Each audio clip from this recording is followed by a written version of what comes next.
Hello বন্ধুরা, তো তোমরা কেমন আছো কমেন্টে নিশ্চয়ই জানিও। তো আমি যাচ্ছি মেলাঘর যাচ্ছি কিসের জন্য? নীরমহল দেখতে। নীরমহল আর আগরতলা থেকে মেলাঘরের দূরত্ব প্রায় 50 কিলোমিটার থেকে একটু বেশি হবে। তো গরম তো পড়েই গেল, তাই আমি ঘোরার জন্য চলে গেলাম নীরমহল। তো নীরমহল হচ্ছে জলের উপরে নির্মাণ করা প্রাসাদ। তো এরকম প্রাসাদ ভারতবর্ষের মধ্যে দুইটি রয়েছে। একটি রয়েছে ত্রিপুরায়, যার নাম নীরমহল, আর একটা রয়েছে রাজস্থানে, এটার নাম হচ্ছে জলমহল। তো জলমহল থেকে নীরমহল অনেক বড়। তো এটি নির্মাণ করেন ত্রিপুরার শেষ মহারাজা বীর বিক্রম কিশোর মাণিক্য বাহাদুর। এটি তৈরি করেছিল 1930 সালে এবং তার উদ্বোধন হয় 1938 সালে। এটা মূলত তৈরি করার কারণ ছিল ত্রিপুরার মহারাজা গরমের ছুটি কাটাতে এখানে আসতেন। আর আমি পুরো বাসাটা ঘুরে ঘুরে দেখছিলাম, আসলে খুব খুব সুন্দর। আর এই প্রাসাদের মধ্যে রুম রয়েছে, 24টি কক্ষ রয়েছে, আর 3টি ঘাট রয়েছে। আমি যে ঘাটের দিকে এসেছিলাম এই ঘাটের নাম অতিথি ঘাট। আর রাজাদের আমলে যে আমরা জলাশয়ের উপর দিয়ে এসেছিলাম তার নাম ছিল রুদ্রিজলা, আর বর্তমানে তার নাম দেওয়া হয়েছে রুদ্রসাগর। পশ্চিম দিকে রয়েছে অন্দরমহল। আর এই যে একটা কুয়ো দেখতে পাচ্ছ, এখান থেকে সবাই জল খেত, জলের একমাত্র উৎস ছিল এটাই, প্রাণীয় জলের। আর এটা ভালোভাবেই আমি ঘুরিয়ে তোমাদের দেখানোর চেষ্টা করলাম, আসলে খুবই সুন্দর। আর আগরতলা রাজবাড়ি থেকে রাজা প্রায় 53 কিলোমিটার ঘোরাতে করে এখানে আসতেন শুধুমাত্র গরমের ছুটি কাটানোর জন্য। এই নীরমহলটি বানিয়েছিলেন একটা ব্রিটিশ কোম্পানি।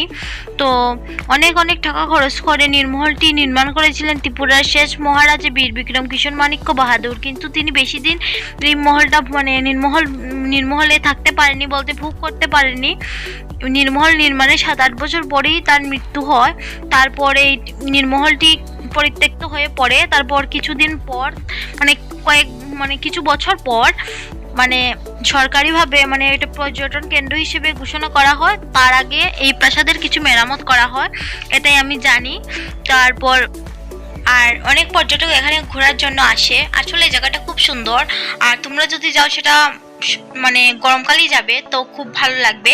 প্রথম নৌকাটা মিস করার জন্য, বলতে বুটটা মিস করার জন্য আমাকে অনেকটাই পরে যেতে হয়েছে, তাই জন্য অপেক্ষা করা লেগেছে 45 মিনিট।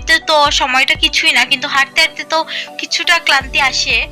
আর এই রুদ্রসাগর বলতে রাজার আমলে যার নাম রুদ্রজলা ছিল, এটাও দেখতে খুবই সুন্দর। কিভাবে কি তৈরি হয়েছে আসলে বোঝা যায় না। আর আগেকার দিনের যে প্রাসাদ বা বিভিন্ন জিনিসগুলি দেখতে আমার খুবই ভালো লাগে।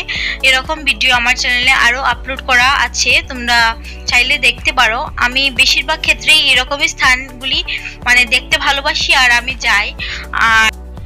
আর ত্রিপুরা থেকে কারা কারা আমার ভিডিও দেখছো সেটা কিন্তু কমেন্টে জানাতে ভুলবে না। কিন্তু আসলে নীরমহল খুবই সুন্দর একটি জায়গা, গেলে তোমরা ঠিকই বুঝতে পারবে।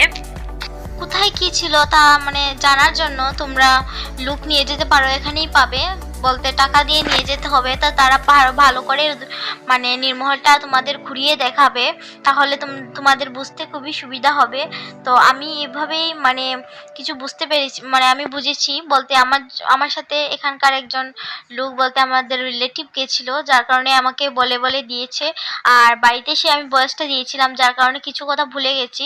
তাই যতটুকু মনে ছিল আমি তোমাদের বলেছি। তো আমার বলার মধ্যে কোনো কথা ভুল আছে কিনা সেটাও কিন্তু আমাকে কমেন্টে জানাবে। তো আজকের মতো এখানেই শেষ করলাম, দেখা হবে নেক্সট ব্লগে। তো সবাই ভালো থেকে